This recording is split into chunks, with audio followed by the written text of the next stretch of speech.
Pode começar, professora. Bom, boa tarde a todos e todas.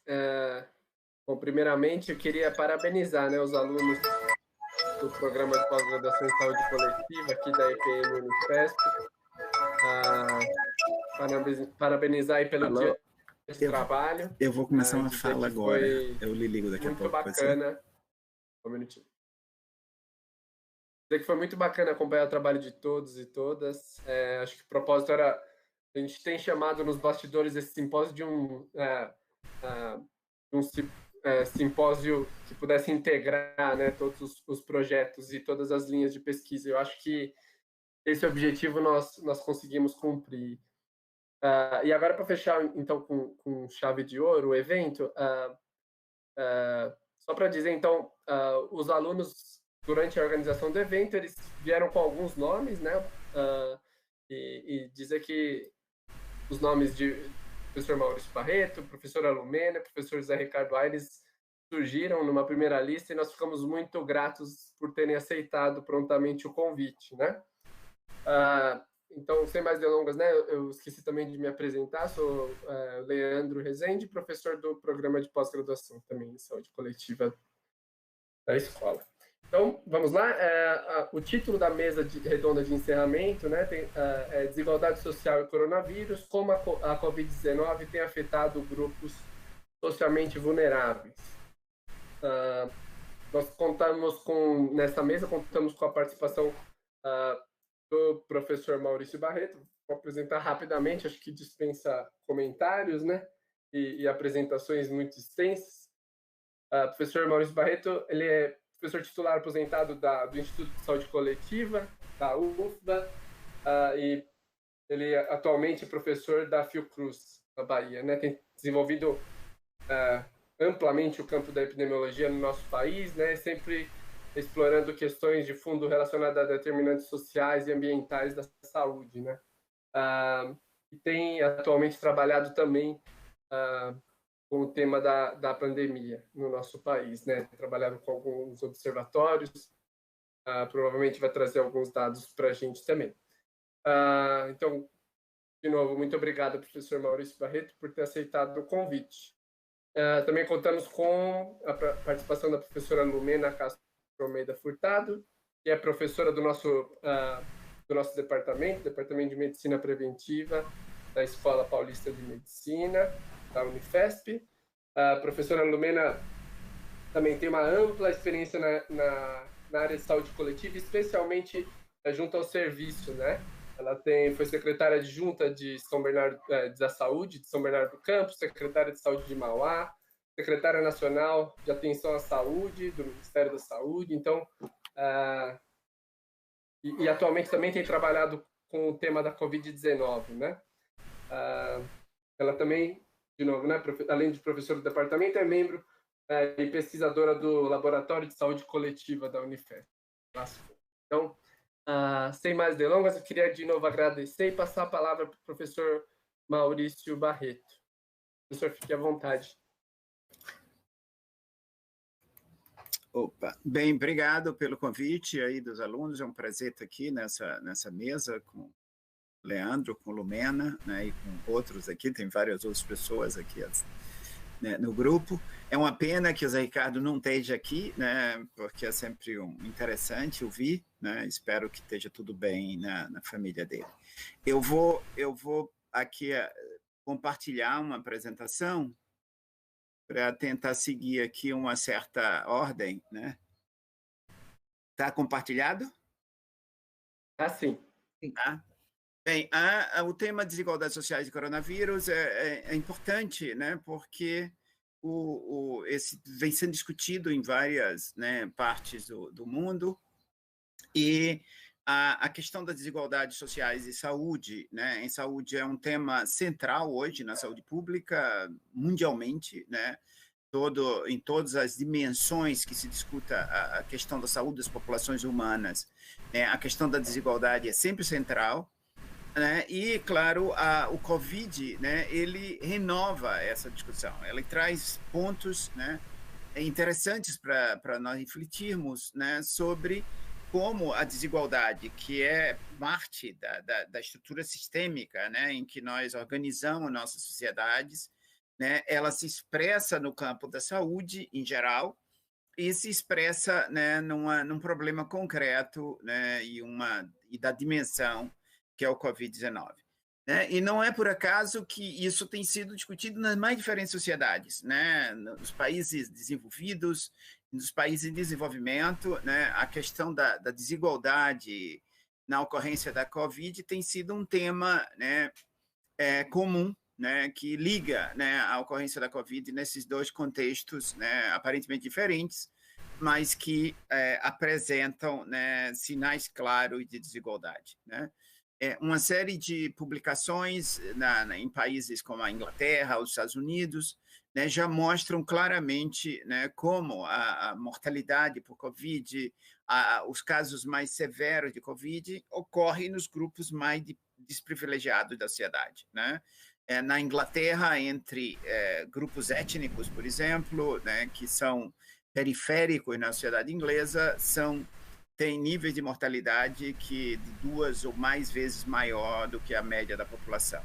Então, esse é um tema que, claro, a gente aqui tem mais dificuldade de dados e de informações, né, para trazer coisas concretas, mas tem uma série de pontos que eu acho que poderiam ser interessantes para chamar atenção, né, e depois eu gostaria de fazer algumas conclusões. Em primeiro lugar, dizer que a gente aqui em Salvador, nós organizamos o que chamam a rede, né, a rede Covida, né?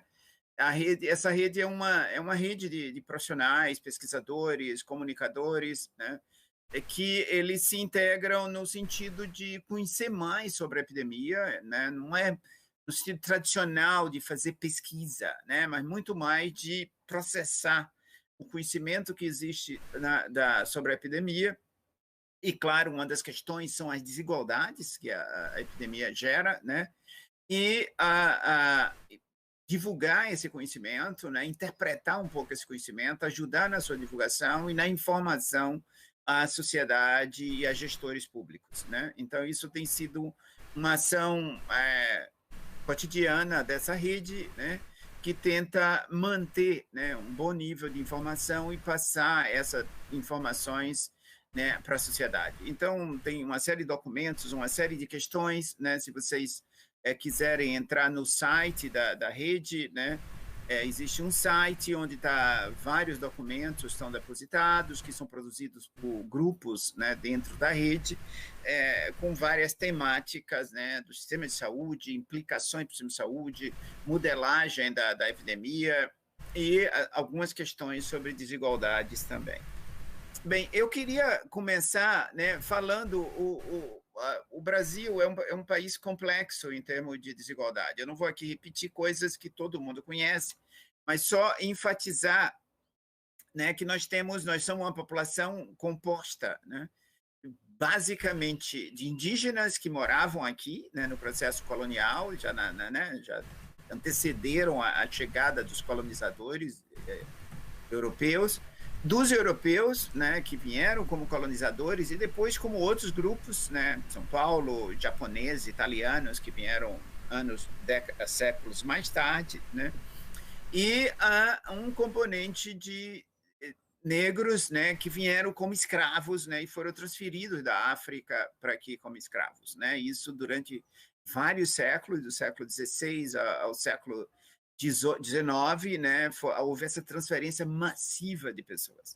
Né? Só para ter uma ideia desses números, né, dar alguma ideia de número, os Estados Unidos, todo mundo conhece a questão, né, racial nos Estados Unidos, que é uma questão importante no sistema americano, mas, para vocês terem uma ideia, chegaram nos Estados Unidos, se estima que chegaram em torno de 600 mil escravos, né? No Brasil, chegaram em torno de 5 a 6 milhões de escravos, né? Ou seja, 8 a 10 vezes maior do que o número que chegou nos Estados Unidos. Né? Quer dizer, não é por acaso que certas regiões do Brasil são regiões, né, próximas, muito próximas em termos raciais, né, a populações africanas. Né? Por quê? Por causa dessa massiva transferência, né, de pessoas, né, africanos que vieram para o Brasil no processo né, colonial. Quanto aos índios, né, a gente tem é um processo diferente. Eles já estavam aqui, né? Se estima que no início do processo colonial existia aí uma população de 2,5 milhões de indígenas, né, nesse território que hoje é o Brasil, né? E hoje não chega a 1 milhão de pessoas que se declaram indígenas. Quer dizer, houve uma massiva redução dessa população, né? O processo colonial foi extremamente, né, destruidor, né, de massacres, né, dizimações dessa população ocorreram em diferentes momentos da história, né, o que fez com que essa população passasse 2,5 milhões, né, no século XVI, e hoje, né, não tenha mais do que 800 mil ou 1 milhão de pessoas, parte delas vivendo nas cidades, partes, né, ainda nas suas habitações originais. Os estudos genômicos atuais no Brasil mostram claramente isso, quer dizer, essa composição diversificada, né? Há uma redução da representação do componente indígena, né, na população, né? Diferentes estudos genômicos no Brasil mostram que os indígenas contribuem com em torno de 6, 7% da genômica da população, né? E uma contribuição maior da população europeia e população africana, claro, variando com regiões do Brasil, né? Por exemplo, aqui nesse estudo que usou populações de Salvador, de Minas Gerais e do Rio Grande do Sul, né? Mostra, se vocês olharem esses dois gráficos, né, aqui do Rio Grande do Sul e de Salvador, né, a diferença, o azul é a composição, né, africana, né? E o vermelho é a composição europeia, né? Então, vocês veem que, claro, no Rio Grande do Sul tem uma composição europeia bem maior do que na composição de Salvador. Salvador, metade da nossa, né, herança genética, metade ou mais, vem da África, né? Então, nós somos uma população extremamente diversificada, mas que socialmente, né, evoluiu, claro, não de forma homogênea, né, e socialmente homogênea, né? A sociedade foi cravando os seus padrões de desigualdade, né, que se expressam em diversas maneiras hoje na sociologia, na organização social, né, da sociedade brasileira contemporânea, né? Uma outra característica do Brasil é a desigualdade, né? A América Latina, em geral, é caracterizada por uma imensa desigualdade, né? Isso é uma característica histórica que não tem umas explicações convincentes, né? Por que nós somos tão desiguais, né? Várias teorias, várias interpretações, mas nós somos extremamente desiguais, né? E se vocês olham aí, né, nesse mapa, né, você vê que como a América Latina em geral se destaca e o Brasil em particular, né, com índices de desigualdade bastante altos, né? Aí é medido por um índice, né, que é o índice de Gini, né, que é um índice que mede as desigualdades, né? É um índice desenvolvido por economistas, mas que serve como medida de desigualdade razoável, né?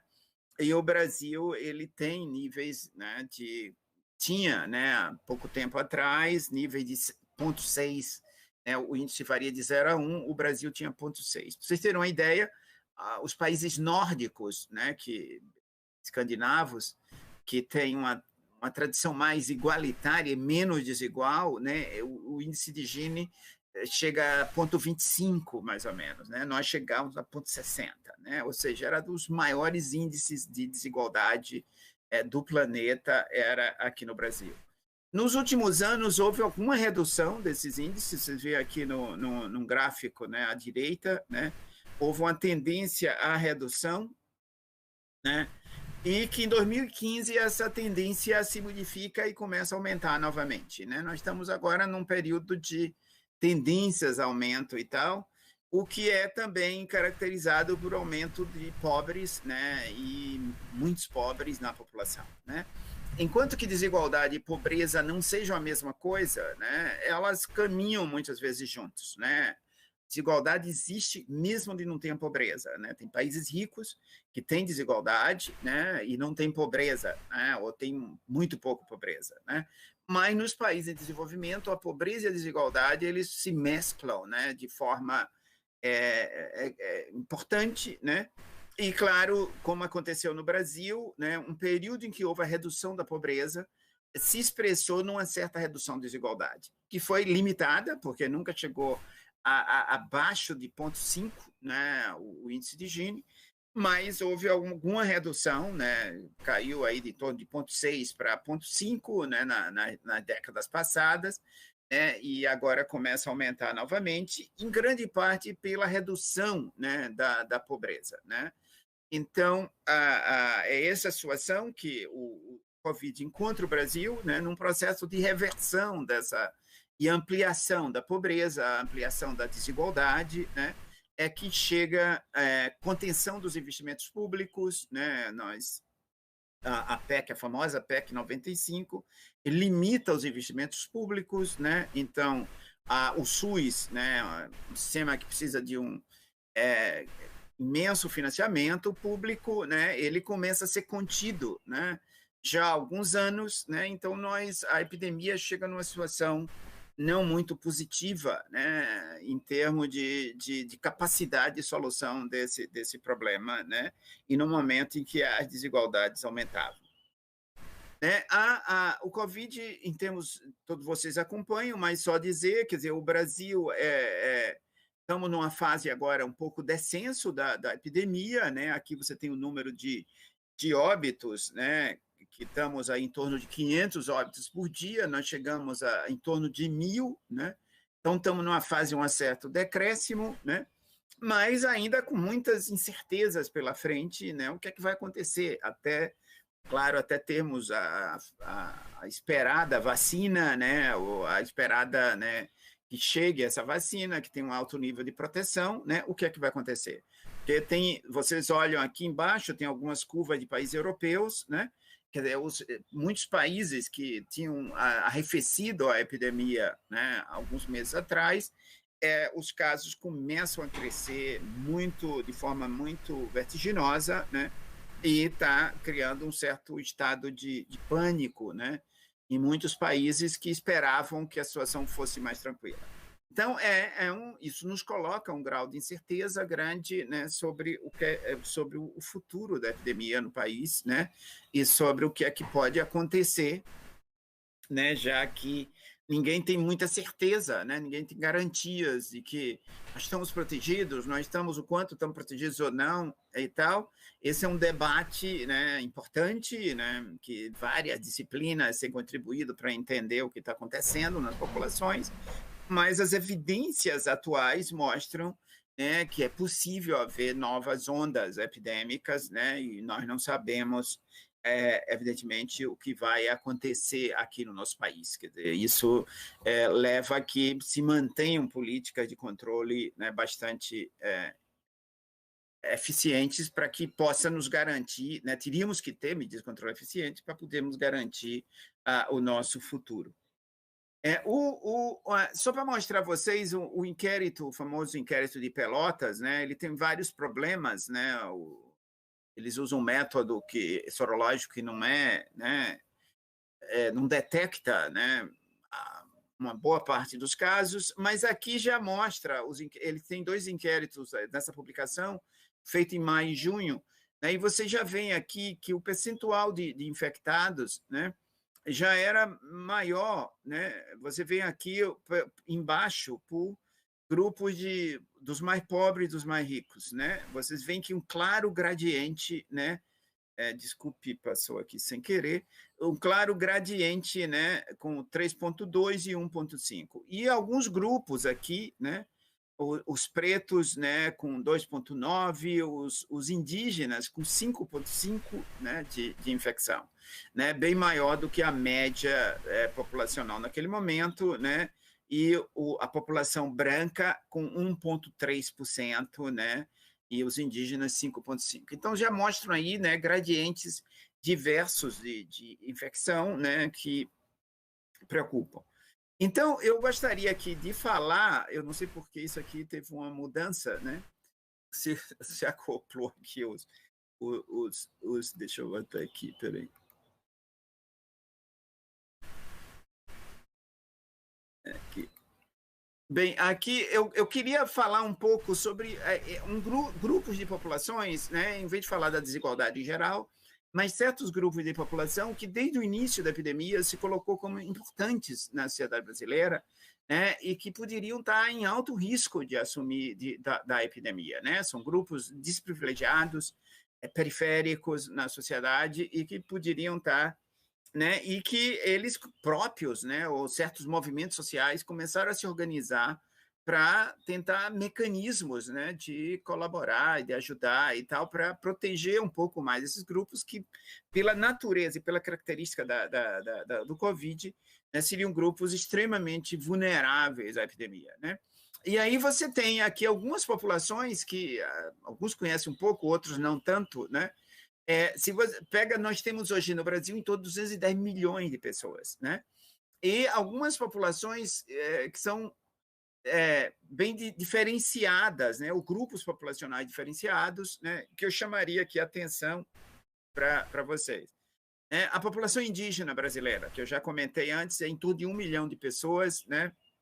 Ainda temos 300 grupos étnicos, né? E que vivem em 7 mil diferentes comunidades no Brasil. Os quilombolas, né? Os quilombolas são resíduos, né? Foram ex-escravos, né? Que muitos deles fugitivos ou no momento da libertação, eles se deslocam para viver em pequenas vilas, né? E hoje é uma imensa população no Brasil, né? Eu não sei esse número, mas o próprio movimento dos quilombolas estima a existência de 16 milhões de quilombolas, né? Em 6 mil diferentes localidades, né, que eles moram no Brasil. Então, é uma massa imensa de pessoas, né, que vivem, né, em pequenas comunidades, né, e, claro, susceptíveis. Os favelados no Brasil, ou aqueles que moram em habitações subnormais, como é que o IBGE classifica, né? Mas, genericamente, a gente pode falar em populações de favelas, e se estima aí em torno de 17 a 18 milhões de pessoas, quer dizer, morando em favelas. Tem uma população de imigrantes, né, que não é muito conhecida, muito dispersa na população, que se estima em torno de 1 milhão de pessoas. Tem a população carcerária, né, que hoje o Brasil é um dos países que mais prende no mundo, né? Ele fica aí o maior, né, a maior população carcerária é dos Estados Unidos, mas acredito que a segunda ou terceira é a população do Brasil. O Brasil tem em torno de 800 mil, né, prisioneiros, né, pessoas em prisões aqui no Brasil. Né? Então, são populações que, pela natureza de uma doença de transmissão respiratória, né, eles, naturalmente, esses grupos são grupos de muito maior risco, né, da infecção do que outros grupos, além de adoecimento e de todas as consequências que a infecção pode ter.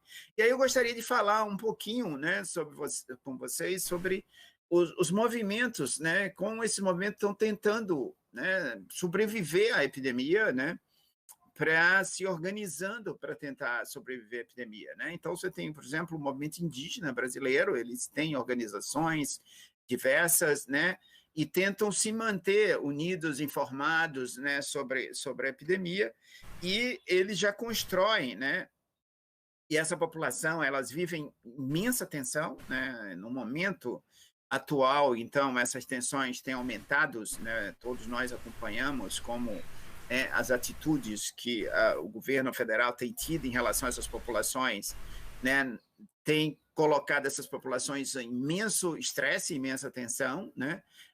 O garimpo ilegal, o aumento do desmatamento, né? Tudo isso tem gerado, claro, consequências, né, diretas sobre essa população. E aí vocês veem que algumas organizações estão tentando monitorar, né, para saber, porque nós não temos informações oficiais, né, de quantos casos atinge essa população, né? E aí vocês veem aqui alguns gráficos, né, de número de pessoas infectadas, né, número de mortes, né, e se estima aí que um total de em torno de 600 óbitos já ocorreram na população indígenas, né? em torno de povos afetados, em torno de 158, né, até o último levantamento que eu vi. Então, há um movimento para proteger, né, eles se autoprotegerem, evidentemente, um esforço imenso de autoproteção, que é muito importante. E, claro, a Unifesp tem uma tradição grande de estudo de saúde indígena, né? Tem alguns outros grupos hoje no Brasil, mas a Unifesp tem uma tradição de estudo e possivelmente está acompanhando e monitorando, né, a questão dessa população, que é extremamente, como a epidemia não acabou, né, ela continua, né, então ninguém sabe o que é que vai acontecer, né, nos desdobramentos futuros. Já atinge bastante e ainda está em desdobramento, né, já que ela está ainda em desenvolvimento. Outra população são os quilombolas, né, que também se movimentaram para se proteger, aumentar seu nível de proteção. Você vê, são populações espalhadas por todo o Brasil, né? É massivo, muito no Nordeste e Norte do Brasil, mas existe em todas as outras regiões brasileiras, né? Como eu falei, se estima em torno de 16 milhões de pessoas, né, vivendo em pequenas comunidades, algumas comunidades ainda mantendo certas tradições, né? E também eles estão se organizando, né? Por exemplo, o Observatório da Covid-19 nos quilombos, né? É uma organização, né, que tenta acompanhar e monitorar, né, com mapas e dados e tal do que está acontecendo, né? Já tem registrado até o momento que eu coletei esses dados, 165 óbitos, né, em populações quilombolas. Mas isso, claro, são informações, ninguém sabe o grau de precisão dessa informação, já que é uma população, claro, difusa, complexa e tal, e nós não coletamos sistematicamente dados sobre essa população, né? Mas são populações que, normalmente, a epidemia, ela começa nas grandes cidades, né, e vai paulatinamente avançando para as comunidades mais isoladas, né? Isso está acontecendo ainda, está em processo de acontecer, né? Quer dizer, essas populações isoladas, muitas vezes, elas estão sendo atingidas mais, né, recentemente, né? Então, o processo, na verdade, de difusão da epidemia não acabou porque ela continua ativa, né? Os infectados continuam circulando na população. E, claro, as populações mais isoladas, né, menos conectadas por meio de transportes e meio de conexões diversas, elas tendem a ser as últimas, né, a serem atingidas, né? Então, esse também é a questão dos quilombolas, como os indígenas, continua a ser uma questão importante. Né? Nas favelas, né, existe um movimento grande das favelas, né, organizações, tentando estabelecer, né, mecanismos de proteção e redução, né? O modelo de construção das favelas com alta densidade populacional, né, habitações muito condensadas, né? Isso, claro, aumenta a possibilidade da transmissão de uma doença respiratória se transmitir, né? Então, está atingindo, né, a gente por descrições diversas, o quanto está atingindo, né, essas populações. Há um movimento grande de criar movimentos de informação, de movimentos para apoios aos favelados, né, em locais diversos. Aqui, por exemplo, em Salvador, vocês veem, né, diferentes grupos, né, fazendo movimentações no sentido de arrecadar recursos ou para apoiar parte da população, quer dizer, mecanismos, enfim, diversos para se autoproteger, né? Não há dúvida que quando nós tivermos dados, né, possivelmente essa é uma das populações que vão ser muito atingidas, né, porque são populações urbanas, né? A epidemia, ela tem um componente muito forte em áreas urbanas e, claro, essas populações são diretamente susceptíveis, né, a esse modelo de infecção, né? Bem, eu vou passar aqui os migrantes, né, é outro grupo que nós não conhecemos bem, né, porque não há muito dado sobre os migrantes. O Brasil tem em torno de 1 milhão de imigrantes, né, migrantes, refugiados e tal, né, que estão dispersos em algumas áreas do território nacionais, alguma concentração em São Paulo, mas hoje, com a migração venezuelana, né, aqui no norte do Brasil, tem uma certa concentração, né, tem os haitianos que vieram bastante, né, no momento da crise no Haiti. O Brasil foi um dos receptores de populações do Haiti, né? Muitos deles vivem, né, em situações difíceis, né? Os dados sobre saúde dessa população mostram que, normalmente, essas populações têm condições de saúde piores do que a média da população brasileira, né? Então, isso é uma coisa importante, principalmente alguns grupos migratórios, como, por exemplo, os migrantes bolivianos aí, que nesse estudo, né, se separou por origem, né? E vocês veem que os migrantes bolivianos, eles têm um padrão de saúde bem inferior, mesmo à média nacional e a alguns outros tipos de imigração. Então, há né, muito desconhecimento sobre o que está acontecendo com essa população, mas é uma população importante, né, pelo seu número e seu volume de pessoas que estão dentro da sociedade brasileira. Eu vou passando aqui para, né, a população carcerária, né, é outro grupo que tem mobilizado muitas advogados, né, os advogados, movimentos de juristas, né, no sentido, desde o início da pandemia, houve um movimento pela liberação de presos, né, presos com menos penas, ou penas não estabelecidas, ou penas muito, né, menos graves, né, para que se houvesse um processo de liberação para tentar reduzir, né, a carga e a densidade de população na maioria dos nossos cárceres, né, que, em geral, são né, tem uma densidade muito acima do que deveria conter, né? Normalmente, as prisões brasileiras, elas têm muito mais do que elas foram feitas para ter normalmente, né?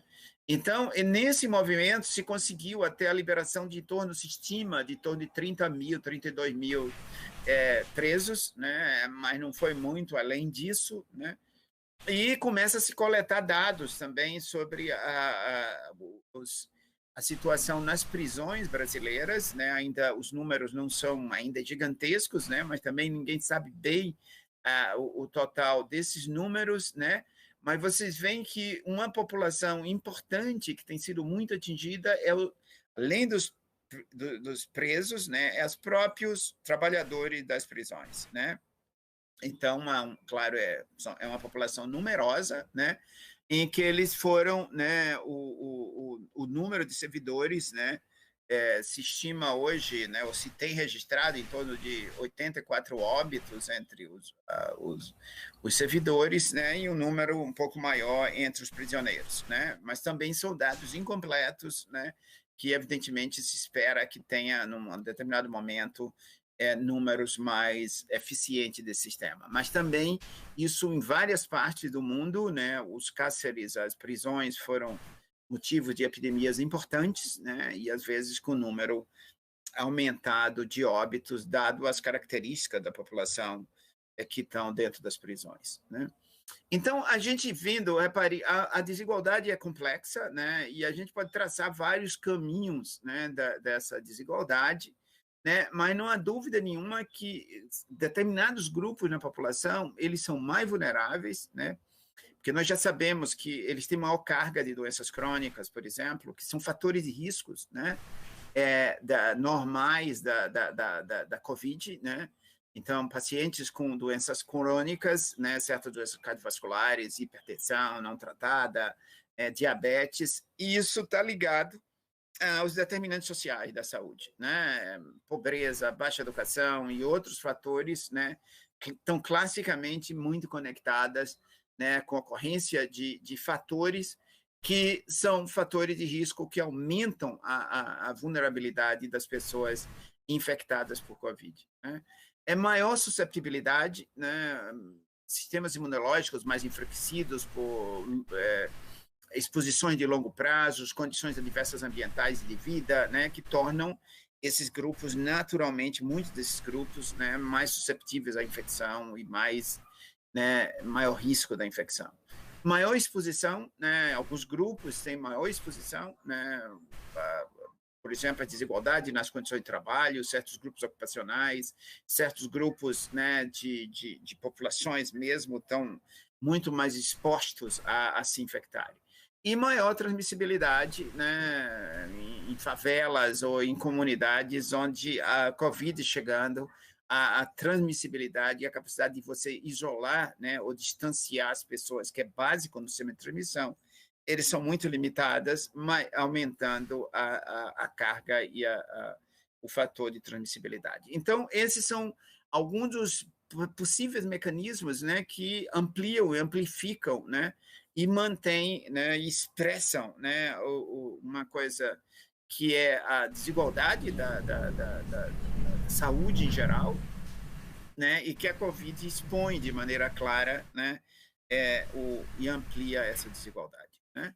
Então, só para terminar minha fala, né, as desvantagens sistêmicas de diferentes grupos, né, que tornam eles mais susceptíveis ao Covid, mais expostos ou mais, né, o maior risco de transmissão, né, do Covid.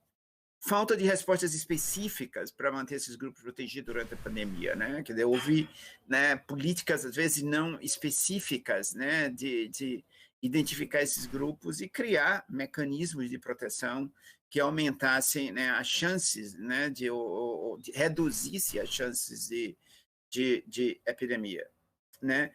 Ou as ajudas emergenciais que foram feitas, né? Que foi importante, né? Porque na crise, né? A crise pelo Covid atingiu de maneira muito pesada, né? Os grupos mais pobres da população, né? Isso é muito claro, e as ajudas emergenciais que diversos governos criaram foram essencial para poder manter a vida dessas populações durante o período epidêmico, né? Nós estamos agora vivendo essa discussão aqui no Brasil, que houve uma ajuda emergencial, essa ajuda foi reduzida agora, né? E se fala que não vai mais prorrogar essa ajuda, né? Quer dizer, isso é uma questão muito de tensão na população, e alguns grupos não foram tão beneficiados, como, por exemplo, os indígenas, né? Alguns dos auxílios não chegaram às populações indígenas, né? E outra coisa é a falta de informação, né, sobre essas populações, né? Então, por exemplo, um estudo recente do formulário de notificação de Covid uma informação básica que está em muitas das nossas fichas, né, hoje de registro de eventos, né? Em muitos estados, eles não incluíam a informação sobre raça, cor ou a origem étnica dos indivíduos, né? Isso, evidentemente, traz um problema da nossa incapacidade de não visualizar, né, o tamanho do problema em determinadas populações. Então, era isso que eu queria falar. Obrigado. Muito obrigado, professor Maurício, pela excelente apresentação.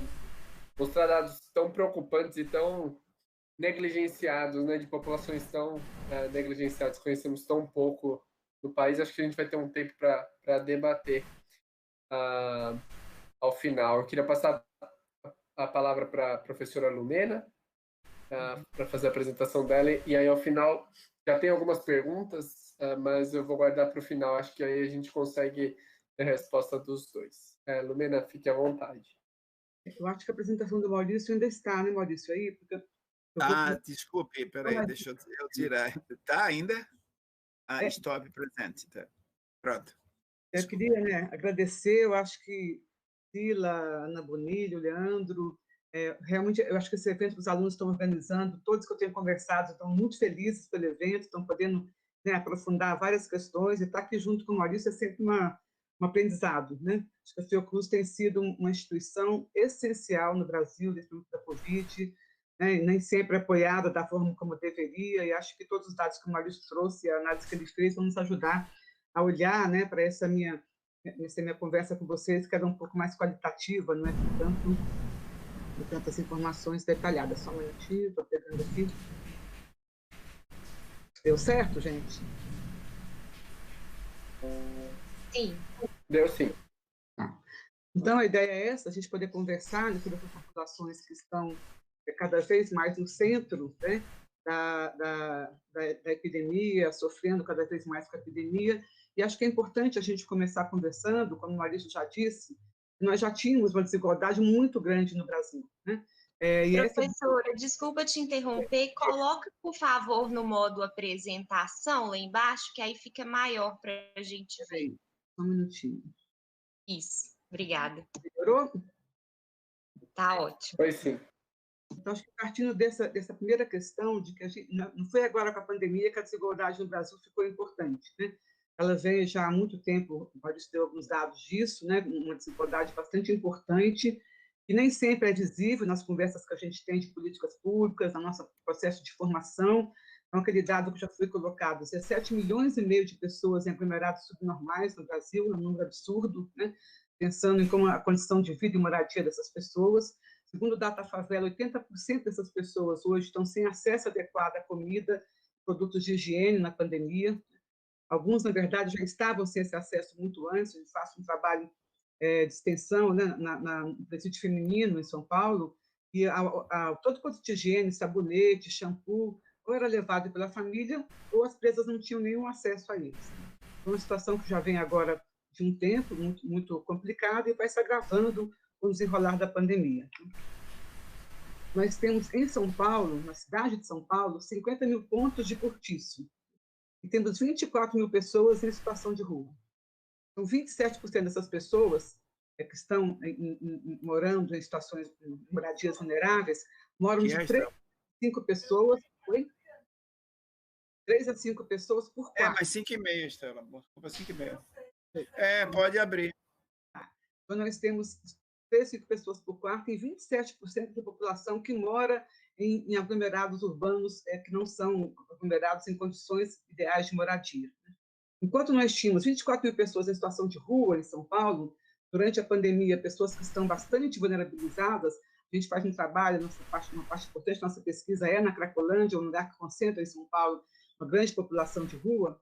Esse é o Dentinho, que é um pesquisador nosso que mora na Cracolândia, que trabalha com Lambi Lang, porque ele fala, nós não existimos para a sociedade. Então, essa população vulnerável, ela muitas vezes fica invisibilizada, ela não aparece nas conversas, nas discussões, nas análises, ela não aparece no cotidiano daquilo que a gente, né, do que as pessoas comentam sobre a cidade, do que as pessoas comentam no geral, mesmo antes da pandemia, sobre as condições de vida no Brasil, na cidade em que moram.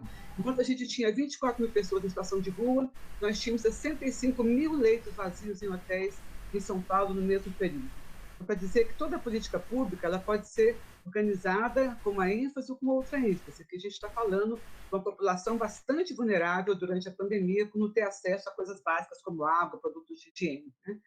Aqui, para poder colocar o que já foi dito também, né, reforçando, como são muitas pandemias. Não tem uma pandemia no Brasil, o Maurício já falou, né, a população indígena, carcerária, migrante, e dentro da mesma cidade, né, que são dados do município de São Paulo, nós temos uma diferença muito grande de mortalidade, né, entre os bairros de São Paulo. Com dados gerais que todo dia são veiculados, né, aumentando, está diminuindo a mortalidade, né, o número de contaminados. Um dado geral pelo Estado ou pelo município do tamanho de São Paulo é um dado que não nos ajuda a perceber o desenvolvimento da pandemia. É um dado que esconde as grandes desigualdades que a gente tem na nossa cidade hoje na vivência da pandemia. Jardim Paulista com 5%, né, de mortalidade, a Brasilândia com 51%. Então, são dados bastante fortes que nos mostram que nós precisamos começar a conversar sobre as muitas pandemias e não a olhar para o município, para o Estado, né, como temos olhado, como aparecem as estatísticas, como vai, né, os meios de comunicação mais gerais apresentam. Né, isso acaba escondendo uma gravidade importante da pandemia. Ainda hoje, ele está crescendo em alguns territórios vulneráveis em São Paulo, e o dado geral de diminuição de mortalidade, né, e de contaminados acaba dificultando essa nossa análise. Aqui, também uma outra discussão que a gente tem feito, dentro dos próprios territórios vulneráveis, nós temos tido diferenças importantes de contaminação e número de óbitos. Aqui é um gráfico da Zona Leste de São Paulo, que é considerada uma região vulnerável, mas nós temos 2 Zonas Lestes, né, que a gente tem analisado assim, também algumas estatísticas. A Zona Leste, que é aquela Zona Leste primeira, que a gente acessa primeiro, vindo do centro da cidade, que tem condições de vida econômicas, né, e habitacionais melhores, e a Zona Leste 2, que é a Zona Leste que fica mais no fundo da Zona Leste, que é onde nós temos concentrado populações em situação de vulnerabilidade bastante importantes. Dentro da Zona Leste, nós temos diferenças, né, do número de óbitos por Covid. Nossa pesquisa que a gente está fazendo agora, o primeiro inquérito sorológico, nós estamos trabalhando só com populações vulneráveis, então todos os 16 territórios são populações vulneráveis. Dentro desses territórios vulneráveis, um discriminador, né, da contaminação maior pelo Covid tem sido o acesso a esgoto. Vamos pegar a Heliópolis, por exemplo, que é uma comunidade imensa de 100 mil pessoas, né, que moram no complexo de favelas. Lá dentro tem 8 núcleos. Então, dentro do complexo de favela de Heliópolis, nós temos também diferenças de desigualdades lá dentro. Então, você não pode pensar uma política pública pensando nem este complexo, que pode ser olhado de fora como um complexo homogêneo, não é homogêneo e tem dentro dele bastante desigualdade, né? Então, a pandemia ela tem escancarado e ampliado a desigualdade já existente.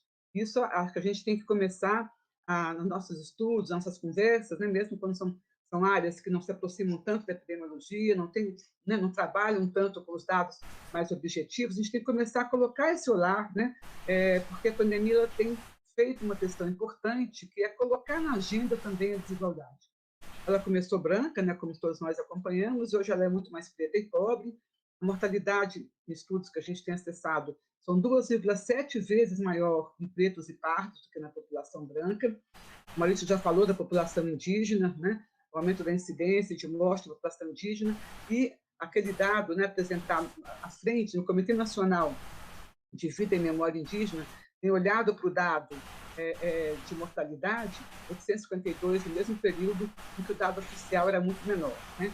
Então, isso são questões também que essa subnotificação, e às vezes não só a subnotificação, mas a comunicação de uma forma que vai escondendo algumas situações mais agravadas, é importante que a gente também está conversando sobre ela.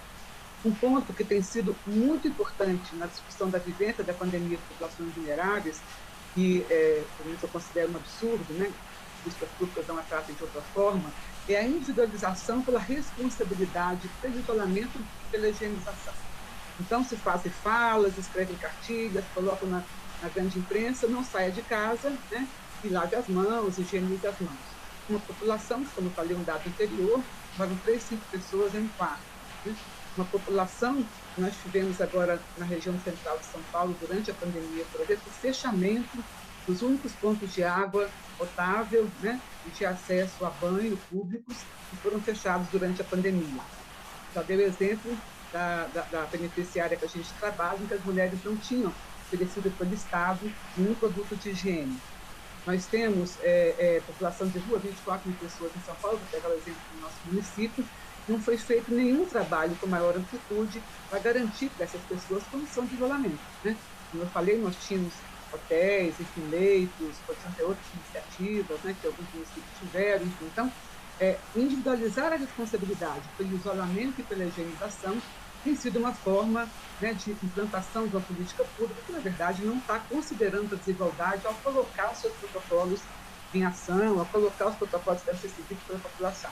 A gente continua hoje ainda tendo, né, uma grande comunicação, principalmente nos meios de comunicação mais acessados, né, ainda individualizando a responsabilidade pelo isolamento. Isso é uma questão que tem sido muito importante no nosso contato permanente com as populações vulneráveis, em que elas colocam essa dificuldade de fazer o que está sendo colocado, sem ter nenhum tipo de apoio, um apoio mais importante, enfim, que consiga, de fato, agregar ali alguma possibilidade de ajuda para essa população. A mesma coisa desocupações, né? Aqui embaixo, no território que a gente trabalha, né, em Diadema, a população já estava em situação bastante precária, muita dificuldade de conseguir se cuidar na pandemia, e durante a pandemia há uma desocupação de forma violenta, enfim. Então, essa descompasso entre algumas políticas públicas e a vivência da pandemia para as populações vulneráveis tem sido bem importante no nosso trabalho aí cotidiano com essa população nos vários territórios. Também, né, nessa pesquisa que a gente está fazendo, nos territórios vulneráveis que a gente estava, 63,9% ganhavam antes da pandemia, a renda familiar era até R$ 2.000. E agora, com a pandemia, 61,9% perderam diminuíram essa renda ou ficaram sem renda. Então, é uma coisa que tem agravado muito, é um dado que tem agravado muito a vivência dessa população durante a pandemia. Como o Maurício já disse, nem todos os auxílios, né, chegaram a todas as pessoas que precisavam, então nós temos pessoas em situação bastante crítica, né? E no inquérito nutricional que fizemos, 90% refere insegurança alimentar. 90%, né? Vamos pensar que praticamente todo mundo, né, referiu insegurança alimentar. 74% referiu comer menos do que precisa. Então, escolhe uma refeição só por dia, escolhe qual que vai fazer, enfim, né? E 9,6% dessas pessoas relataram sentir fome, estar passando fome durante a pandemia, né? É uma questão bastante grave, né? Uma pandemia que, enfim, a fome no Brasil já tinha há alguns anos, existia ainda, mas um percentual bem menor, e não era mais o centro, né, da maior parte das rendas que a gente tinha em relação com populações vulneráveis. E agora ela volta fortemente para o centro das agendas, ela volta fortemente para o centro da conversa com as pessoas em cada território, e, enfim, é uma situação bastante complicada e a gente está vendo evoluir, né, essa necessidade de acesso à comida. As crianças não terem acesso à escola também aumentou, né, essa insegurança alimentar, porque as crianças tinham uma refeição, às vezes 2 garantidas na escola, muitas vezes a mãe que trabalhava fora tinha também uma refeição no espaço de trabalho, e agora todo mundo em casa sem esse apoio vai agravando a situação também nutricional, enfim, de acesso a alimentos. Um outro ponto que a pandemia tem aumentado, né, e tem deixado muita preocupação nos territórios que a gente está acompanhando, e a gente divide isso com outros estados no Brasil, pessoas que estão também envolvidas nesse cotidiano dos territórios vulneráveis, é um fenômeno que está acontecendo, infelizmente, de forma generalizada, é o aumento da violência doméstica contra a mulher e contra a criança. A gente tem toda semana encontrado alguma situação que requer um cuidado.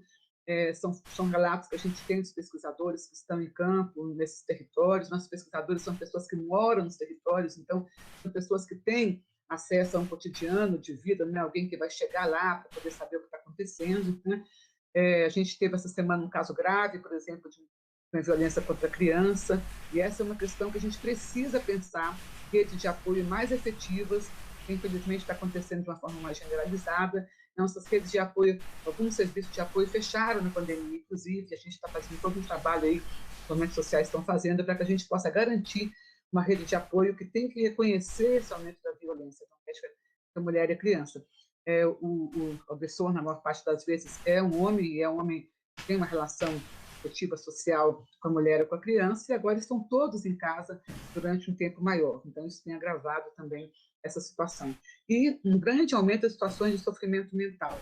Nós temos assistido nas redes de saúde, também não só em São Paulo, né? A gente tem observatórios que conversam entre os estados e em vários municípios, um aumento, né, de depressão, de ansiedade, de ideias suicidas, o medo da morte, a dificuldade do luto, não poder se despedir. Então, vários fatores que estão aumentando as situações de sofrimento mental. Nossa rede do SUS já percebe essa diferença nesse aumento na procura por capta, de população que não procurava, enfim. Então, também o aumento do sofrimento mental tem sido hoje uma agenda bem importante nesse processo de acompanhamento das pessoas que estão em situação de vulnerabilidade, né? E aí o SUS, com certeza, né, o Maurício já falou, ele tem sido, eu não arriscaria dizer que sem o SUS eu estaria vivendo uma barbárie, né? O Sistema Único de Saúde, que já vinha com um subfinanciamento bastante importante, agora com a ECA 95, o Maurício também já referiu, perdeu 35 bilhões esse ano, tinha perdido 22 bilhões e meio até o final do ano passado, pela ECA 95, e esse ano os 35 bilhões que foram colocados no SUS por causa da pandemia, mesmo tendo sido todos eles executados, eles foram retirados do orçamento que foi encaminhado para o ano que vem. Então, um sistema que já está há muito tempo desfinanciado, que teve que agora, né, aumentar serviços por causa de uma pandemia que ainda não está terminada, que ainda está em evolução, que ainda não sabemos, temos desconhecimento de como ela estará, por exemplo, o ano que vem, né? A vacina deve demorar bem mais do que isso. Então, esse mesmo SUS, que já está hoje, né, é quem está segurando esse processo de cuidado das pessoas que estão com muita vulnerabilidade, agora está desfinanciado com 35 bilhões a menos. Hoje mesmo teve uma reação, né, do Conselho Nacional de Saúde, que está junto com vários conselhos já há muitos meses, fazendo um movimento grande, né, com assinatura de entidades, de pessoas, para a gente buscar garantir que o ano que vem a gente mantenha pelo menos 35 bilhões que foram colocados esse ano. Muitos municípios abriram serviços, né, e serviços que já eram necessários para a pandemia ficaram fundamentais e estão sem financiamento federal, enfim. Então, o momento em que o SUS está sendo bastante importante e, ao mesmo tempo, precisando de uma centralidade na discussão com a população sobre ele. A gente tinha, no início, né, até algumas pessoas que iam para a janela, enfim, agradecer os trabalhadores do SUS, mas o SUS já saiu da agenda. Se a gente não conseguir mobilizar grupos sociais para além da saúde, grupos sociais que têm uma outra inserção, não conseguir recolocar o SUS nessa agenda, né, que o Brasil quer continuar tendo um sistema único de saúde, ele quer ter um sistema público de saúde, e se essa for uma agenda que a gente consiga tornar importante, a gente tem alguma chance de impedir que esse desfinanciamento chegue num ponto em que a gente não tenha mais SUS, né, daqui a um período. Isso tem sido uma agenda muito importante dos movimentos sociais, que tem colocado isso de forma mais forte, né, nos seus objetos de luta. A rede de cuidados hospitalares de urgência do SUS foi uma rede muito importante no início da pandemia, continua sendo agora. A rede básica entrou tardiamente, mas hoje muitos municípios, muitos territórios têm sido fundamental na relação com os movimentos sociais. Nós temos UBSs que estão ajudando a criar pontos de água, temos UBS que estão ajudando a construir redes de apoio na violência, temos UBS que estão conseguindo no território ajudar, inclusive, a constituir, né, redes intersetoriais, enfim. Então, hoje, o papel dos territórios, o papel dos serviços do SUS que estão territorializados tem ganhado importâncias diferentes. O CAPS e o Serviço de Saúde Mental começaram a ter uma importância maior, um grande acúmulo, né, de pessoas procurando, um aumento importante de pessoas necessitando desse serviço. Então, o SUS tem feito um trabalho, mas a gente tem se preocupado com isso, né? Nós já vimos um processo aí nas últimas, sei lá, né, 2 décadas, né, o SUS saindo da pauta dos movimentos sociais, o SUS saindo da pauta, né, maior da discussão de políticas do país, e uma certa naturalização do desfinanciamento do SUS, poucas pessoas, poucos movimentos de fato se organizando estão fora da saúde para manter o SUS com qualidade. Agora, na pandemia, acho que isso é uma oportunidade que a gente tem de buscar recolocar essa discussão. Nós temos visto uma coisa que é muito interessante, isso pode ser uma das invenções da pandemia, que eu espero que fique depois da pandemia, é uma questão que nessa vivência mais cotidiana e localizada nos territórios da pandemia tem aparecido com muita força, que é o protagonismo dos moradores e dos movimentos sociais em cada território, na sua rede de solidariedade. Aqui à esquerda é o UNAS, né, que tem uma União dos Moradores em Heliópolis, que está fazendo um trabalho muito impressionante, muito importante na garantia de rede de solidariedade dentro do complexo de Heliópolis. Embaixo são moradores e movimentos sociais em Osasco. Então, ao contrário do que a gente vê, né, com mais frequência, que a gente tem mais acesso à informação pela grande mídia, do apoio das empresas, que também foi muito importante, diminuiu bastante agora nos últimos mês e meio, mas logicamente tem sua importância. Esse grande protagonismo hoje, depois que passou o primeiro, segundo mês da pandemia, esse protagonismo de quem está de fato articulando uma rede de solidariedade nos territórios tem sido os movimentos sociais e os moradores. Em alguns territórios, como em Heliópolis, já existia um movimento forte, a UNA já tem bastante tempo de existência, em outros territórios, não. É pela pandemia que os moradores estão se organizando. Na pesquisa que a gente está fazendo agora, o dado é quase 70%, né, das redes de solidariedade que estão sendo criadas e mantidas, principalmente mantidas nos territórios, são organizadas pelos movimentos sociais dali, ou moradores que começam a se organizar a partir desse processo, né, de necessidade de ampliar a rede de solidariedade nos territórios, né? Essa experiência que está colocada, não vou entrar em detalhes dela, é para dizer como que a universidade também, quando chega, né, ela pode fazer parte dessa rede de solidariedade, ela pode, com diferentes desenhos de extensão, de pesquisa, participar dessas redes e também ter um papel ali que possa ser importante. A Unifesp hoje tem mais de 170 pesquisas na Unifesp sobre o Covid-19, né, com objetos muito diferentes, uma grande parte delas envolvidas com novos insumos, né, com a vacina, com enfim, equipamentos que podem ser importantes nesse processo, com estudos epidemiológicos, e tem também alguns estudos como esse que a gente está bastante envolvido, né, esse estudo envolve 6 campos da Unifesp, né? São 16 territórios vulneráveis, envolvendo 6 campos, com pessoas das mais diferentes aí, formações, né? Da área da saúde, da epidemiologia, das ciências sociais, artistas, enfim. E acho que esse desafio que a gente tem tido, né, nessa produção de pesquisas dentro da universidade nesse momento é o desafio de sair das caixinhas que a gente tinha antes, né? Caixinhas entre aspas aí, né? Cada um do seu espaço de pesquisa. 108 pesquisadores que a gente está trabalhando, né? 60 deles são bolsistas, como eu estava falando, nós estamos uma pesquisa que articula espaços muito diferentes da universidade, que vinha até então produzindo conhecimento, cada um na sua especialidade. Isso tem sido um desafio, né? E uma riqueza, poder pensar a produção de conhecimento junto com as populações que a gente está trabalhando, saindo cada um do seu espaço mais comum, né? De estudo e de produção do conhecimento, né?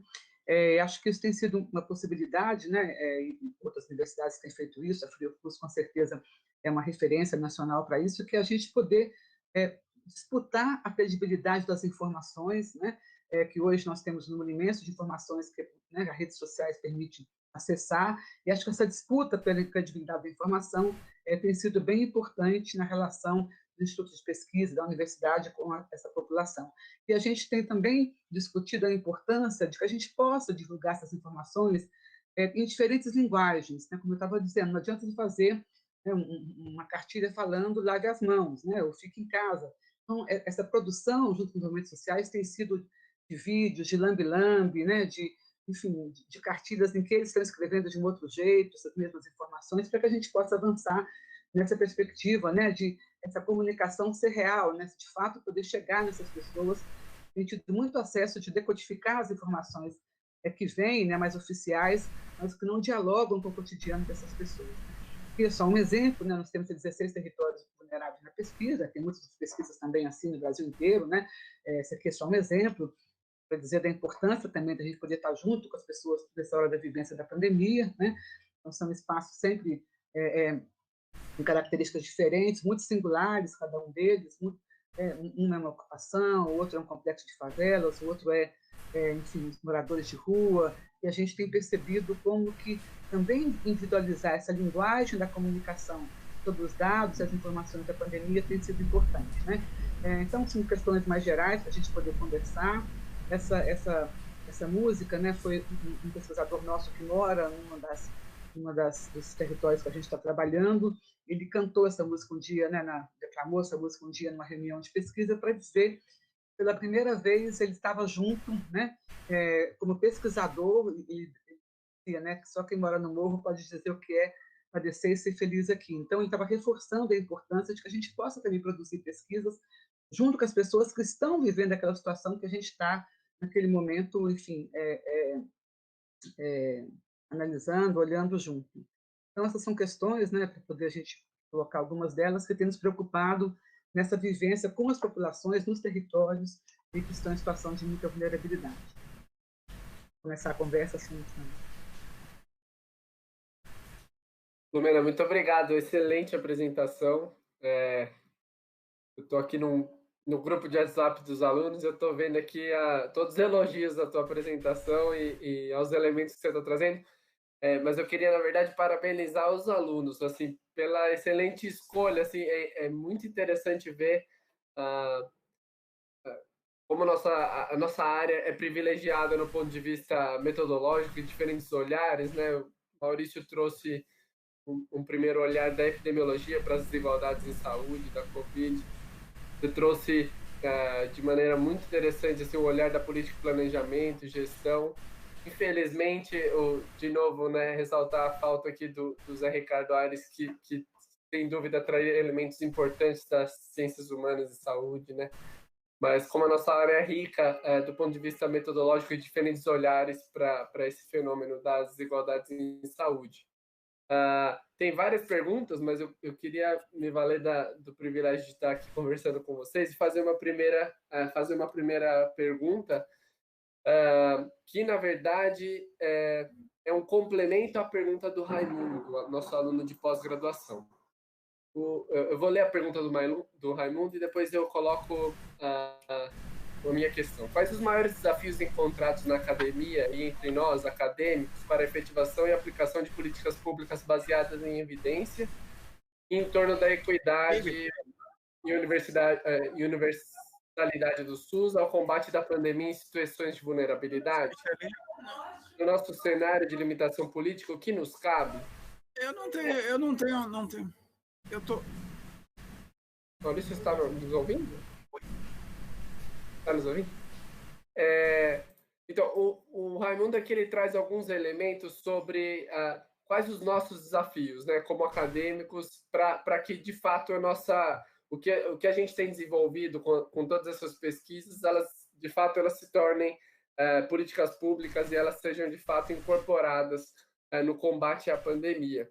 Eu queria que vocês trouxessem ao Lumena, dentro do olhar da política de planejamento, Maurício, dentro da epidemiologia, se vocês pudessem fazer uma reflexão, primeiro, assim, se vocês pudessem fazer uma reflexão sobre o papel das áreas da saúde coletiva no combate à pandemia. Eu, particularmente, eu tenho muito orgulho assim, de fazer parte dessa área. Eu acho que com muito pouco reconhecimento financeiro e social, assim, a gente tem respondido muito bem às demandas, mas eu queria saber de vocês e saber assim, se vocês pudessem trazer também alguns elementos do que a gente poderia ter feito diferente, assim, no sentido de para pesquisa, para gerar informações. Se tivéssemos a oportunidade de voltar no comecinho da pandemia, né? Como que a gente poderia ter feito gerado informações de maneira diferente? Ou vocês acham que a gente fez como eu acho que foi um excelente trabalho já nesse sentido? Fiquem à vontade para responder. Eu posso retomar aqui o ponto no chat. A pergunta do Raimundo, ela está aqui no chat. Então, se vocês quiserem ler aqui, está escrito. Com vocês. Acabei de falar. Quer entrar, Maurício? Não, pode falar. Eu posso falar. Bem, repare, são perguntas eternas que a gente tem sempre, né, e vai ter, sobre essas relações entre o conhecimento e a aplicação do conhecimento. Isso, desde o início do conhecimento, isso existe, né? E não vai acabar agora, né? E não vai ser... Como o conhecimento tem uma certa autonomia da vida, né? Então, a gente produz coisas, nem todas as coisas é para ser aplicada amanhã, né? Produz coisas porque o conhecimento é necessário, né? Ela não precisa só ter esse utilitarismo do conhecimento, né? Agora, tem, claro, o conhecimento que vai ilustrar e vai ajudar no sistema de decisões, de ações e tal. E nessa epidemia ficou muito claro, né? Essa coisa, porque se você olha a capacidade de gestão da epidemia, isso é muito, muito interessante, né? Pega alguns países que conseguiram administrar a epidemia com certo sucesso, né? Foi aqueles que conseguiram combinar ação política com o melhor do conhecimento, né? Não quer dizer que o conhecimento tem tudo, porque ninguém sabe o curso da epidemia, né? Então, também não há uma arrogância do produtor de conhecimento de achar que o conhecimento se impõe. Isso não é verdade, né? O que houve, eu acho que o que foi positivo foi uma combinação entre política e conhecimento, que é uma associação que vem se construindo, né? Nos últimos... O século XX, eu acho que é um século importante nisso, né? Na ideia de que a ciência é central na vida das sociedades. A ciência é importante, o conhecimento é importante, né? E as ações que a sociedade e as decisões que se tomam sobre as sociedades, eles têm que ser o máximo possível baseado em informações, em conhecimentos e possibilidades, né? Então, você vê, por exemplo, a área da climática, né? A área climática é uma área bem típica disso também, né? Quer dizer, nós temos muita incerteza, mas já temos muita informação, né, sobre... E nós vivemos numa situação muito tênue, né, de equilíbrio climático. mas alguns continuam achando que não, que isso não é informação, isso tá, e não usa isso para suas decisões, né? Então, esse eu acho que é uma das coisas importantes que surgiram, né? Quando a gente parecia estar evoluindo para sociedades em cada vez mais uma relação virtuosa entre a política e o conhecimento se formava, né?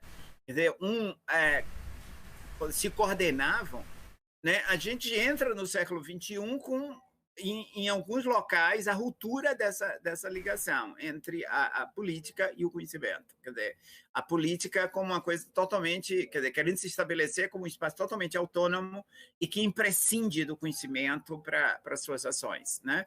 É lógico que isso segue certas lógicas, que a gente pode discutir aqui, né, bastante sobre isso, mas o que fica é o seguinte, essa dissociação é o que está vendo. E na pandemia ficou claro, quem conseguiu ter sucesso no manejo da epidemia foi que conseguiu combinar de forma virtuosa essas duas coisas, né? Usar o máximo de conhecimento e organizar a sua ação no mundo fundamentado nesse conhecimento. Então, isso eu acho que foi a combinação mais produtiva e que gerou melhores consequências, né?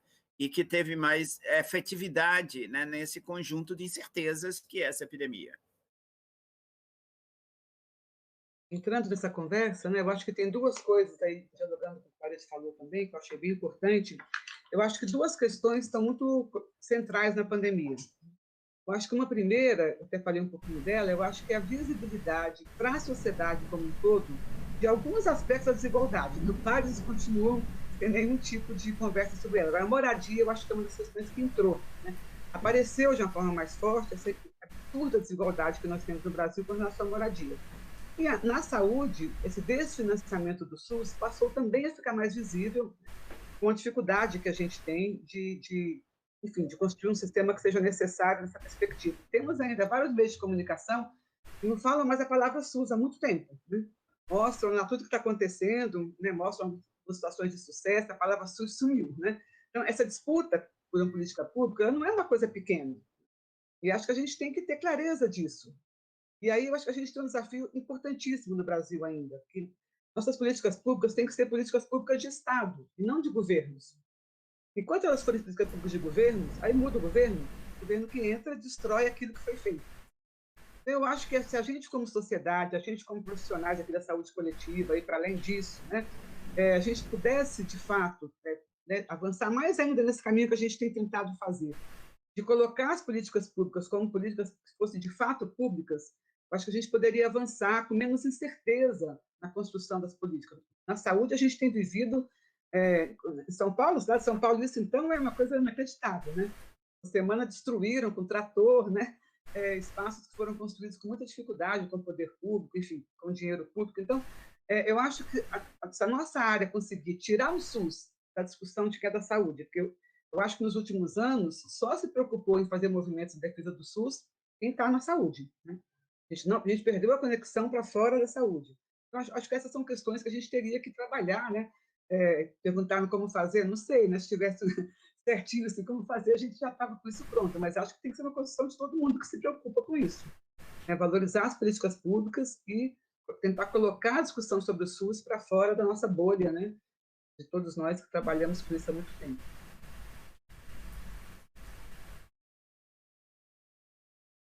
Bom, acho que o que se relaciona um pouco com essa fala da Lumena,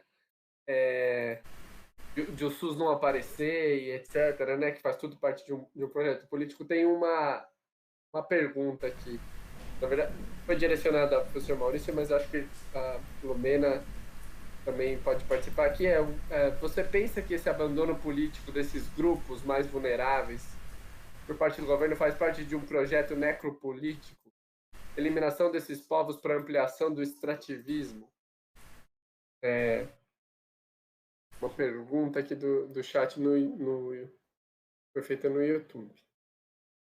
Bem, também é uma discussão, né? Não é simples, né? De responder, e também não podemos falar sobre interpretar facilmente, né, as questões conjunturais e o que está acontecendo. Mas é muito claro o seguinte, que a ênfase, repare, somos uma sociedade desigual, né? A solução dos problemas implica, por parte do governo, de sinalizações claras de que essa é uma questão política importante, né? Então, a gente teve um período que essas questões foram colocadas. Não quer dizer que foram resolvidas. Entre ser colocado e ser resolvido é uma distância imensa, mas foram colocadas, né? Então, a questão da equidade, a questão de grupos vulneráveis, a questão de temas como pobreza, desigualdade, inequidades, isso fazia parte da discussão política cotidiana, né? Na medida em que se subtrai essa possibilidade de discussão para a sociedade, né? Quer dizer, a sociedade supõe, partir do pressuposto de que não tem, né, grupos diferenciados ou grupos vulneráveis dentro dela, né, isso em si já é um imenso risco para esses grupos, né? Então, se há um propósito, o quanto esse propósito é ou não deliberado, mas é muito claro os efeitos disso, né, na medida em que não se concebe a existência desses grupos e se busca, de alguma forma, soluções que amenizem ou protejam as condições de sobrevivência desses grupos, né? Então, eu acho que esse é um ponto central hoje na discussão política, né? Não é a solução mágica dos problemas. Esses problemas não vão ser magicamente resolvidos, né? Não tem nenhuma capacidade de ser resolvido de uma noite para o dia. Mas isso está ou não na pautas políticas, né? E está ou não no debate político, está ou não no estímulos para que os problemas sejam amenizados. Então, eu acho que é essa questão que está colocada para a nossa sociedade. Quer dizer, se nós queremos discutir ou não queremos discutir essas questões. E na medida em que isso sai, né, em alguns casos, isso tem chegado, né, a questão indígena e a questão do desmatamento, por exemplo, a questão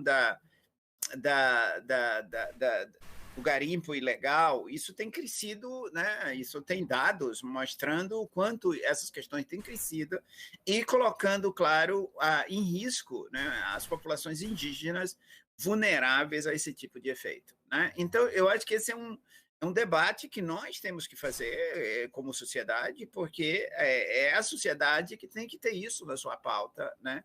De proteger essas populações, de buscar mecanismos, né, de inclusão e de redução dos elementos, né, que mantêm o nível de desigualdade entre os grupos. Então, eu acho que é... Mas, enfim, é um debate longo, né, também, toda essa questão. Acho que só esse tema daria uma mesa boa, né, para a gente conversar. Agora, na perspectiva que o MBM tem discutido a necropolítica e tem feito análise, inclusive, durante a pandemia, eu concordo plenamente que estamos vivendo sobre um regime de necropolítica. Eu acho que o Maurício já deu vários elementos para isso, e acho que aí a gente tem, vou dizer assim, acho que tem uma certa hipocrisia no jeito como a sociedade tem lidado com algumas políticas públicas. Pessoas, vou pegar a saúde, que é o nosso objeto aqui mais comum, né? Todo mundo fala bem do SUS, mas, no geral, quem fala contra? Mas, na hora de construir, de fato, né, uma discussão, uma referência, né, um debate, um diálogo, os atores sociais não estão presentes. Então, essa discussão, se o sistema público, universal, equânime, de fato hoje, como foi na Constituição, né, uma prioridade, nós vamos ter que fazer essa conversa em algum lugar. A Olga perguntou agora aqui no chat de onde que eu tirei essa informação dos 35 bilhões. Foi da PILOA, que é o plano, né, o projeto de lei do orçamento que todo ano os governos têm que mandar, no caso do governo federal, manda para o Congresso, né? E a execução que a gente tem é do sistema de informação financeira do Ministério, que a gente tem acompanhado. Então, a entrada dos 35 bilhões esse ano está registrada no sistema, e o projeto de lei orçamentário que o governo federal mandou para o ano que vem não tem os 35 bilhões. Então, não é que a gente tirou esse número de algum lugar, né? São números que estão registrados nos instrumentos federais, enfim, judiciais, do sistema de informação sobre financiamento no Brasil, né? Então, são dados que a gente vai tirando desses sistemas. Mas acho que é importante essa conversa poder ganhar mesmo em outros lugares, né? Tomara que vocês continuem conversando sobre isso muito tempo, né? Com muitos outros outros lugares, outros movimentos, enfim, outros coletivos, porque a gente está bem enfraquecido na nossa capacidade de mobilização em torno do SUS.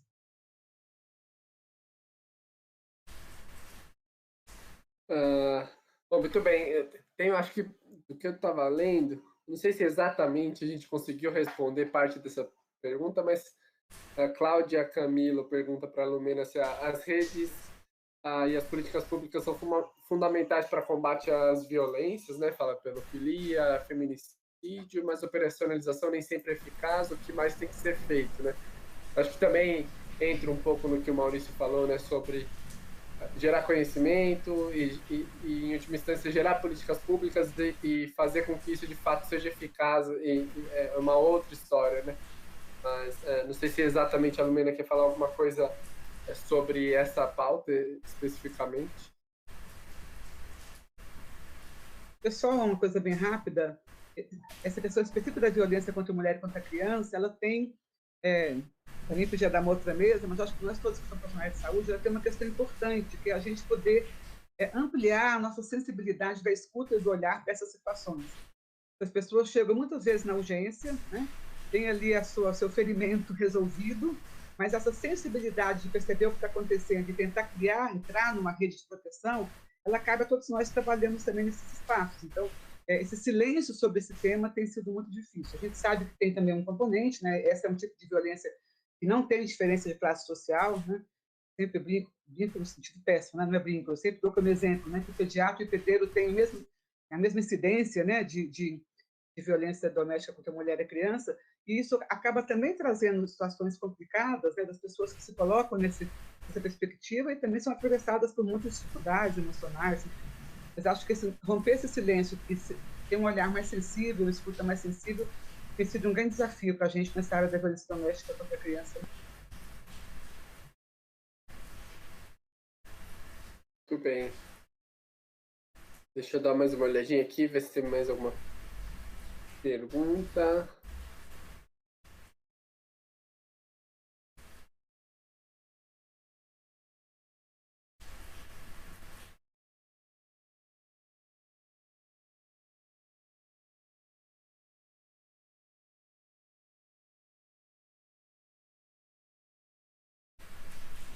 Eu acho que o que estava no chat já foi. Eu não sei se vocês querem falar um pouquinho sobre o que nós, assim, pesquisadores, conseguimos gerar de evidência na pandemia, especificamente no Brasil, assim, e dentro da área da saúde coletiva. Eu queria se vocês pudessem fazer uma análise, assim, eu coloquei, né, naquela primeira fala, eu achei assim, o movimento que o professor Maurício apresentou, assim, é um exemplo disso, né? Como rapidamente vários grupos conseguiram se reunir, gerar informação de uma maneira muito rápida, e isso chegou rapidamente à mídia, enfim, a gente foi gerando várias informações a ponto de que a gente acompanhou muito rápido essa mudança, né, no conhecimento sobre a pandemia, e as pessoas até chegaram, como em outros temas que já aconteceu, né, que antes era essa orientação, agora a orientação é diferente, né? Então, acho que isso foi falado quanto a, por exemplo, ir ao hospital quando estava começando a ter sintoma. No começo se orientava as pessoas a ir procurar um serviço de saúde, né, o hospital, só quando estivesse sentindo falta de ar, e hoje... Então, esse foi um exemplo de que as pessoas perceberam essa mudança nas orientações a partir do conhecimento gerado, né? Eu não sei se vocês querem fazer uma análise um pouco do nosso campo, assim, da saúde coletiva, do que a gente conseguiu gerar de informações, se vocês acham que a gente... não necessariamente sobre a aplicação disso, né? Porque eu acho que o Maurício falou um pouco, mas como gerar o conhecimento, a importância da epidemiologia, da política de planejamento, assim, para gerar informações sobre sobre a pandemia. Bem, não é fácil ainda, porque a pandemia está em curso, né? Então não é fácil fazer essas avaliações, né? Mas não há dúvida de que houve uma mobilização grande, né? internacionalmente da saúde coletiva, né, dos grupos ligados à saúde pública internacional, né? Por exemplo, na semana passada foi o Congresso Mundial de Saúde, da Federação Mundial de Saúde Pública, né, que foi em Roma, né? Foi por meio como nós estamos fazendo, né? Ia ser em Roma fisicamente, não foi possível, eles fizeram, né, com a plataforma digital. E um dos temas grandes foi a questão, claro, da Covid, né? Foi um dos debates importantes, foram alguns dos debates importantes do Covid. Internacionalmente, você vê, e a interpretação é importante. As interpretações, por exemplo, está tendo um grande debate, eu não sei se vocês estão acompanhando, né, de uma declaração que foi a Great Barrington Declaration, né? Que é uma declaração de um grupo de acadêmicos defendendo, né, a ideia do isolamento vertical, né? Quer dizer, você isolar certos grupos e deixar outros grupos para atingir nível de imunidade populacional. E um dos grupos que tem mais resistido a isso é os epidemiologistas, os professores de saúde pública, que têm, assim, mostrado o quanto, né, falacioso é uma proposta desse tipo, né? E quanto risco ele traz para a sociedade uma proposta desse tipo. Na nível de Brasil, eu acho que a Abrasco tem tido uma participação muito ativa, né? Tem promovido uma série de coisas. A produção acadêmica está intensa, né? Você vê, já saíram alguns números especiais de revistas aqui no Brasil, né? Essa semana saiu a Ciência e Saúde Coletiva, lançou mais um número especial com vários artigos e vários estudos no campo da Covid, né? Demonstrando que há grupos bastante ativos, né, em produzir conhecimento, organizar o conhecimento, né, em relação ao que está acontecendo no Brasil, né? Evidentemente, tudo isso é um momento em que o financiamento para pesquisa no país, de modo geral, tem decrescido, né? Os grupos, né? A capacidade da ciência e tecnologia no país está reduzida, né? Mas, mesmo assim, há uma comunidade bastante ativa que vem respondendo a essas questões, né? A aplicação disso é complicado, né? Na medida em que não há uma coordenação nacional, né? E não há um propósito de absorver esses conhecimentos para guiar, né, o sistema de decisões, né? Isso é uma pena, né, porque há no Brasil uma comunidade capaz de oferecer, né, eu não digo soluções, mas oferecer certos elementos, né, que podem ajudar numa condução mais sensata do processo e da epidemia. Então, é esse o momento que nós estamos vivendo, né? Eu acho que a comunidade continua ativa, né? A comunidade de saúde coletiva e de outras comunidades do campo da saúde, né, continuam bastante ativa e participando ativamente do esforço internacional de entender essa epidemia, né? Que é o grande desafio, né? E não é em vão esse esforço que em poucos meses, né, a epidemia tem alguns meses já se conseguiu, né, uma quantidade de conhecimento extraordinário, né, que está aí para, né, para se mostrar, né? Às vezes há conflitos, contradições, mas tem já um volume razoável de conhecimento sobre essa epidemia, dado o curto espaço de tempo, né, que tem desde o início dela. Eu concordo totalmente com o Maurício, só queria reforçar o último ponto que ele falou, que eu acho muito interessante, como muitos grupos conseguiram se colocar muito rapidamente na pesquisa. A pesquisa, muitas vezes, é uma coisa que demora um pouco mais, até você desenhar, até conseguir o financiamento, até desenvolver. Nesse caso, acho que está todo mundo muito empenhado em fazer uma outra velocidade e queria valorizar a multiplicidade de pesquisas que a gente tem conseguido desenvolver. Só a Unifesp tem 170, com muitos diferentes olhares, e eu acho que tem esse convite também para cada um de nós, né? A gente poder estar mais aberto à troca entre diferentes tipos de pesquisa, a poder estar mais junto com os diferentes olhares que a gente tem produzido.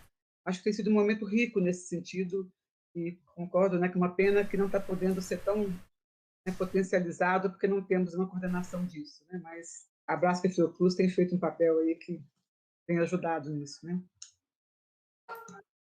Muito bem. Bom, nós estamos chegando já às 6 horas, que eu acho que é o horário combinado. Eu queria novamente agradecer a Lumena, Maurício, pela disponibilidade de estarem aqui, fechando com chave de ouro assim, esse primeiro simpósio de saúde coletiva do programa de pós-graduação em saúde coletiva da EPM Unifesp.